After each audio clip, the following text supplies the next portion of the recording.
Assalamualaikum warahmatullahi wabarakatuh. Nama saya Matika Putri Naziha dari kelas 12 Perawat. Di sini saya akan menjelaskan ujian praktek kimia, mengidentifikasi larutan asam basa dan perhitungan pH. Pertama kita masuk ke dasar teori.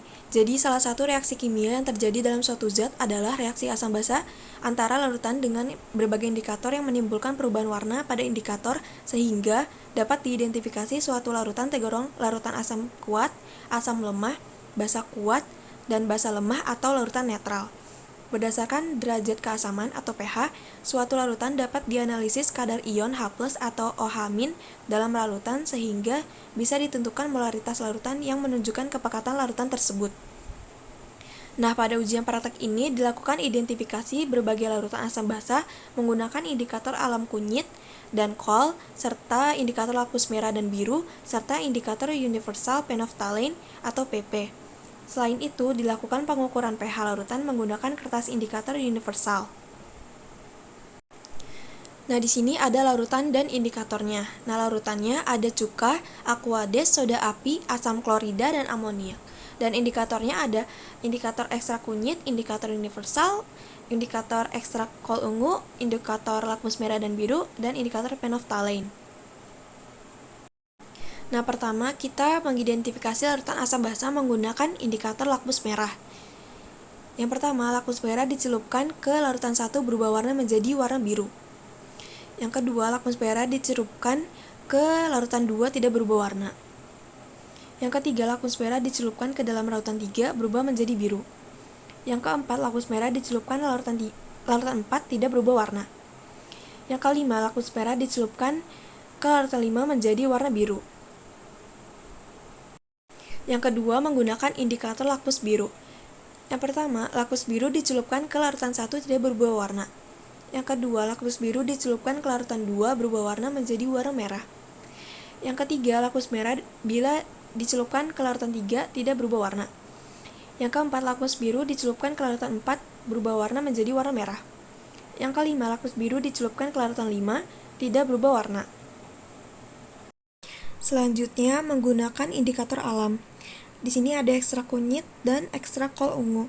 Kita masuk ke ekstrak kunyit terlebih dahulu. Yang pertama, kunyit dilarutkan dengan larutan 1 berubah menjadi kuning pekat. Yang kedua, kuning dilarutkan dengan larutan 2 tidak berubah warna. Yang ketiga, kunyit dilarutkan dengan larutan 3 berubah menjadi jingga. Yang keempat, kunyit dilarutkan dengan larutan 4 berubah menjadi kuning tidak pekat. Yang kelima, kunyit dilarutkan dengan larutan 5 berubah menjadi kuning tidak pekat. Kemudian ekstrak kol ungu. Yang pertama, kol ungu dilarutkan dengan larutan 1 berubah menjadi hijau tidak pekat. Yang kedua, kol ungu dilarutkan dengan larutan 2 berubah menjadi merah. Yang ketiga, kol ungu dilarutkan dengan larutan 3 berubah menjadi hijau pekat. Yang keempat, kol ungu dilarutkan dengan larutan 4 berubah menjadi ungu tidak pekat. Yang kelima, kol ungu dilarutkan dengan larutan 5 berubah menjadi ungu tidak pekat. Selanjutnya, menggunakan indikator phenolphthalein. Yang pertama, pada larutan 1 berubah menjadi ungu tidak pekat. Pada larutan 2 tidak terjadi perubahan warna. Pada larutan 3 berubah menjadi ungu pekat. Pada larutan 4 tidak terjadi perubahan warna. Pada larutan 5 tidak terjadi perubahan warna. Kita masuk ke pengukuran pH. Yang pertama, hasil dari pH larutan 1 adalah pH 9. Hasil pH dari larutan 2 adalah pH 1. Hasil pH dari larutan 3 adalah pH 11. Hasil pH dari lautan 4 adalah pH 4. Hasil pH dari lautan 5 adalah pH 7. Nah, sekarang kita masuk ke pertanyaan. Yang pertama, jika diketahui data larutan sampel berikut, jodohkan atau buat garis penghubung nama senyawa berikut dengan larutan sampel berdasarkan pengamatan yang telah dilakukan. Sampel larutan pertama yaitu adalah CH3COOH atau asam cuka. Sampel larutan kedua adalah H2O atau aquades. Sampel larutan ketiga adalah NaOH atau soda api. Sampel larutan keempat adalah HCl atau asam klorida. Sampel larutan kelima adalah NH4OH atau amonia. Soal nomor 2 yaitu jelaskan dengan teori asam basa mengapa larutan-larutan tersebut digolongkan ke dalam asam basa atau netral. Dari sini yang pertama adalah teori asam basa Arrhenius. Asam adalah senyawa yang jika dilarutkan dalam air melepaskan ion H+. Basa adalah senyawa yang jika dilarutkan dalam air melepaskan ion OH-. Yang kedua ada teori asam basa Lewis. Asam adalah akseptor pasangan elektron. Yang kedua ada basa adalah donor pasangan elektron. Pertanyaan ketiga, mengapa kol ungu dapat berubah warna dalam larutan asam, basa, atau netral? Zat apa yang terkandung dalam ekstrak kol ungu tersebut? Nah, jadi kol ungu mengandung zat berwarna berupa senyawa antosianin. Nah, antosianin adalah salah satu jenis flavonoid subkelompok dari grup besar senyawa polifenol dalam tumbuhan. Antosianin menjadi pigmen yang memberikan warna merah, ungu, dan biru cerah pada buah-buahan. Nah, warna kubis ungu dapat diekstrak dan ekstraknya dapat berubah warna pada suasana basa sehingga memungkinkan untuk dapat digunakan sebagai indikator alami titrasi asam basa. Pertanyaan keempat, dengan menggunakan rumus POH sama dengan min log dalam kurung OH- dan pH sama dengan 14 min POH, maka berapakah molaritas larutan NaOH yang mempunyai pH sama dengan 13? Jadi POH sama dengan 14 min pH sama dengan 14 min 13 sama dengan 1.